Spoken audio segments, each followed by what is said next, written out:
Greetings, listeners. We're back, once again, to talk to you about the Cthulhu mythos, its books, its monsters, its unfortunate human casualties, its timeline in general, and even its tangential bits, like the Dreamlands, or things of a weird nature, or things that are Lovecraftian leaning, weird fiction, science fiction, horror, learn of terrible meetings in lonely places, of cyclopean ruins and vast staircases that lead down to abysses of nighted secrets, of complex angles that lead through invisible walls to other regions of space and time, and of hideous explorations in remote and forbidden places, on other worlds, and in different time-space continua.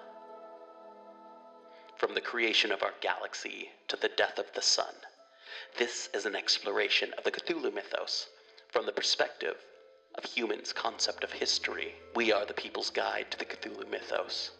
You can find us at pgttcm.com, pgttcm.podbean.com, and you can find us on Facebook, Twitter, Instagram. The People's Guide to the Cthulhu mythos starts now. The People's Guide to the Cthulhu Mythos. Season 8.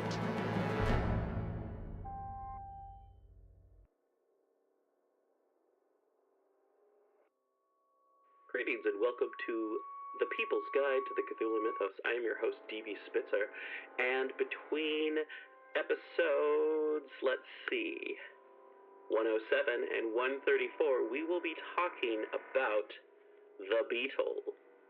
The Beetle, a Mystery, is a 1897 horror novel by British writer Richard Marsh. To tell you about it is to spoil it. So check it out, and that'll be going on from now until sometime in December. This episode is brought to you by FoundOutOnClothing.com and BunnySlippers.com. Subscribe to PGTTCM with DB Spitzer and Seraphy. Wherever you subscribe to podcasts, we prefer Podbean and Apple Podcasts. Check out the new website over at pgttcm.com and check out the merch table over at pgttcm.threadless.com. Follow us on Twitter, Facebook, and Instagram at PGTTCM, or check us out on YouTube at People's Guide to the Cthulhu Mythos. Edited by Daniel Spitzer. Music by Kevin MacLeod featuring The Hive, Ghost Story, Ghost Processional, Oppressive, Gloom, and our theme song, The Chamber. Chapter 27, The Terror by Night. When I left Papa, or rather when Papa had driven me from him, I went straight to the man whom I had found in the street. It was late, and I was feeling both tired and worried, so that I only thought of seeing for myself how he was. In some way he seemed to be a link between Paul and myself, and as at that moment links of that kind were precious, I could not have gone to bed without learning something of his condition. The nurse received me at the door. "Well, nurse, how's the patient?" Nurse was a plump, motherly woman who had attended more than one odd protégé of mine, and whom I kept pretty constantly at my beck and call. She held out her hands. "It's hard to tell. He hasn't moved since I came." "Not moved? Is he still insensible?" "He seems to me to be in some sort of trance. He does not appear to breathe, and I can detect no pulsation, but the doctor says he's still alive. It's the queerest case I ever saw." I went farther into the room. Directly I did so, the man in the bed gave signs of life, which were sufficiently unmistakable. Nurse hastened to him. "Why," she exclaimed, "he's moving. He might have heard you enter." He not only might have done, but it seemed possible that that was what he actually had done. As I approached the bed, he raised himself to a sitting posture, as in the morning he had done in the street, and he exclaimed, as if he addressed himself to someone whom he saw in front of him, I cannot describe the almost more than human agony which was in his voice. Paul Lessingham, beware the Beetle! What he meant I had not the slightest notion. Probably that was why what seemed more like a pronouncement of delirium than anything else had such an extraordinary effect upon my nerves. No sooner had he spoken than a sort of blank horror seemed to settle down upon my mind. I actually found myself trembling at the knees. I felt all at once as if I was standing in the immediate presence of something awful yet unseen. As for the speaker, no sooner were the words out of his lips than, as was the case in the morning, he relapsed into a condition of trance. Nurse, bending over him, announced the fact. He's gone off again. What an extraordinary thing. I suppose it is real. It was clear from the tone of her voice that she shared the doubt which had troubled the policeman. There is not a trace of a pulse. From the look of things, he might be dead. Of one thing I'm sure, that there's something unnatural about the man. No natural illness I ever heard of takes hold of a man like this. Glancing up, she saw that there was something unusual in my face, an appearance which startled her. Why, Miss Marjorie, what's the matter? You look quite ill. I felt ill, and worse than ill, but at the same time I was quite incapable of describing what I felt to Nurse. For some inscrutable reason, I had even lost the control of my tongue. I stammered, I'm not feeling very well, Nurse. I think I'll be better in bed. As I spoke, I staggered towards the door, conscious all the while that Nurse was staring at me with eyes wide open. When I got out of the room, it seemed in some incomprehensible fashion as if something had left it with me, and that it and I were alone together in the corridor. So overcome was I by the consciousness of its immediate propinquity that all at once I found myself cowering against the wall, as if I expected something or someone to strike me. How I reached my bedroom I do not know. I found Fanchette awaiting me. For the moment her presence was a positive comfort, until I realized the amazement with which she was regarding me. Mademoiselle is not well? Thank you, Fanchette. I am rather tired. I will undress myself tonight. You can go to bed. But if Mademoiselle is so tired, will she not permit me to assist her? The suggestion was reasonable enough, and kindly too, for, to say the least of it, she had as much cause for fatigue as I had. I hesitated. I should have liked to throw my arms about her neck and beg her not to leave me, but the plain truth is, I was ashamed. In my inner consciousness, I was persuaded that the sense of terror which had suddenly come over me was so absolutely causeless that I could not bear the notion of playing the craven in my maid's eyes. While I hesitated, something seemed to sweep past me through the air and to brush against my cheek in passing. I caught at Fanchette's arm. "Fanchette, is there something with us in the room?" "Something with us in the room? Mademoiselle? What does Mademoiselle mean?" She looked disturbed, which was, on the whole, excusable. Fanchette is not exactly a strong-minded person, and not likely to be much of a support when a support was most required. If I was going to play the fool, I would be my own audience, so I sent her off. "Did you not hear me tell you that I will undress myself? You are to go to bed." She went to bed with quite sufficient willingness. The instant that she was out of the room, I wished that she was back again. Such a paroxysm of fear came over me that I was incapable of stirring from the spot on which I stood. and it was all I could do to prevent myself from collapsing in heap on the floor. I had never till then had reason to suppose that I was a coward, nor to suspect myself of being the possessor of nerves. I was as little likely as anyone to be frightened by shadows. I told myself that the whole thing was sheer absurdity, and that I should be thoroughly ashamed of my own conduct when the morning came. If you don't want to be self-branded as a contemptible idiot, Marjorie Linden, you will call up your courage and these foolish fears will fly. But it would not do. Instead of flying, they grew worse. I became convinced, and the process of conviction was terrible beyond words, that there actually was something with me in the room, some invisible horror, which at any moment might become visible.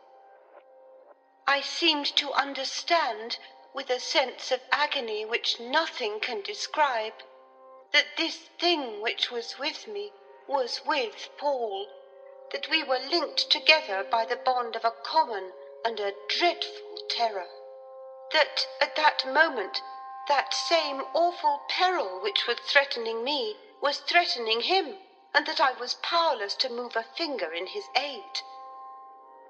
As with a sort of second sight, I saw out of the room in which I was into another, in which Paul was crouching on the floor, covering his face with his hands and shrieking.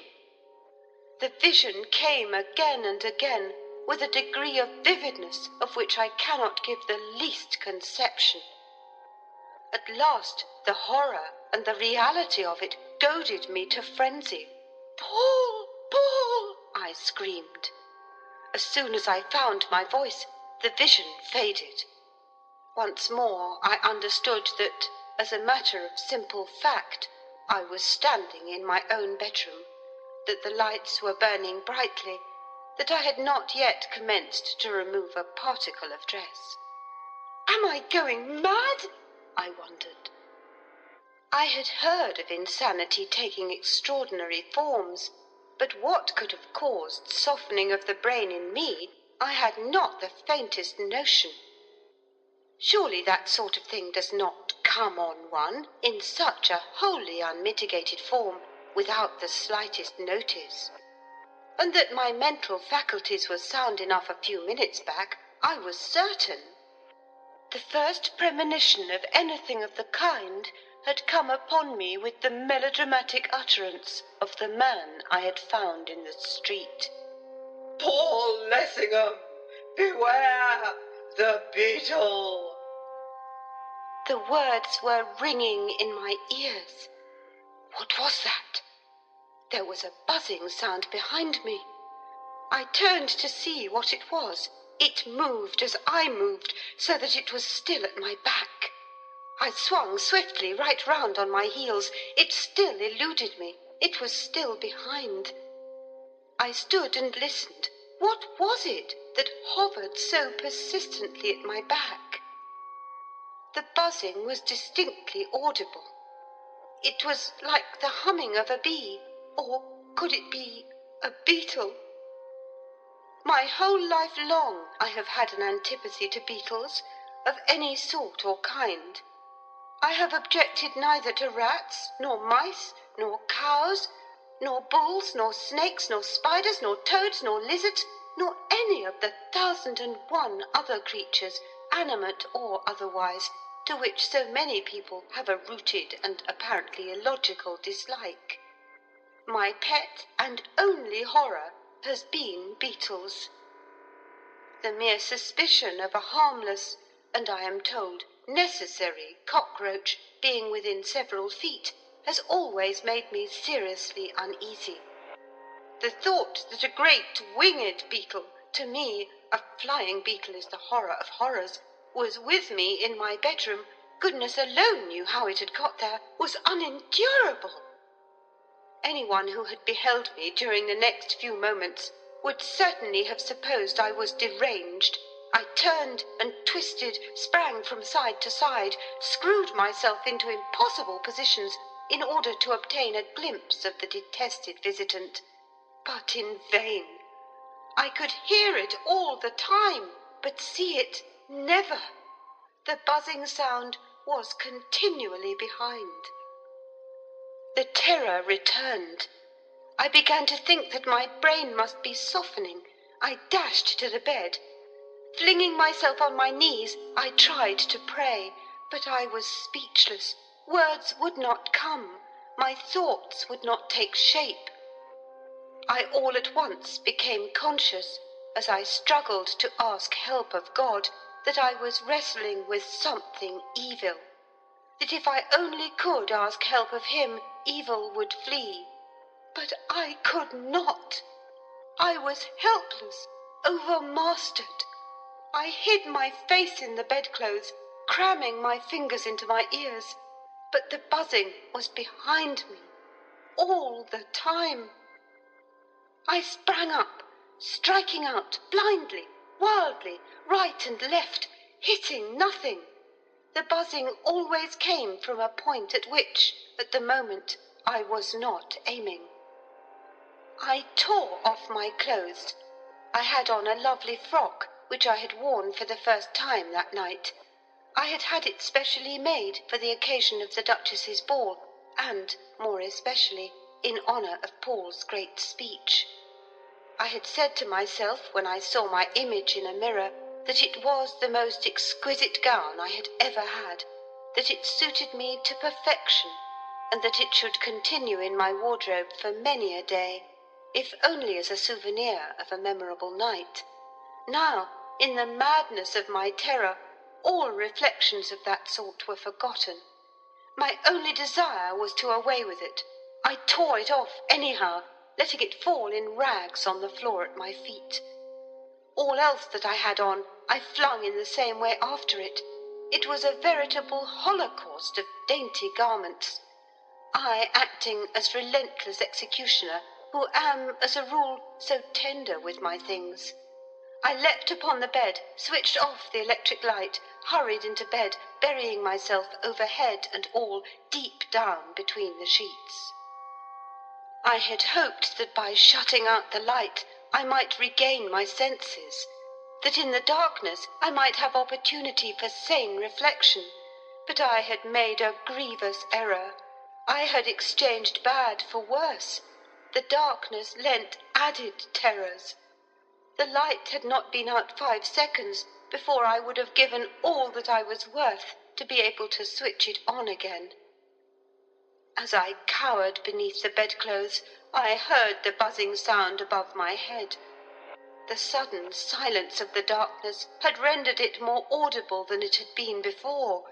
The thing, whatever it was hovering above the bed. It came nearer and nearer. It grew clearer and clearer. I felt it alight upon the coverlet.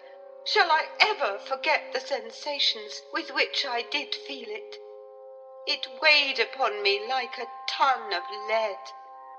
How much of the seeming weight was real and how much imaginary I cannot pretend to say, but that it was much heavier than any beetle I have ever seen or heard of, I am sure. For a time it was still, and during that time I doubt if I even drew my breath. Then I felt it begin to move, in wobbling fashion, with awkward, ungainly gait, stopping every now and then, as if for rest.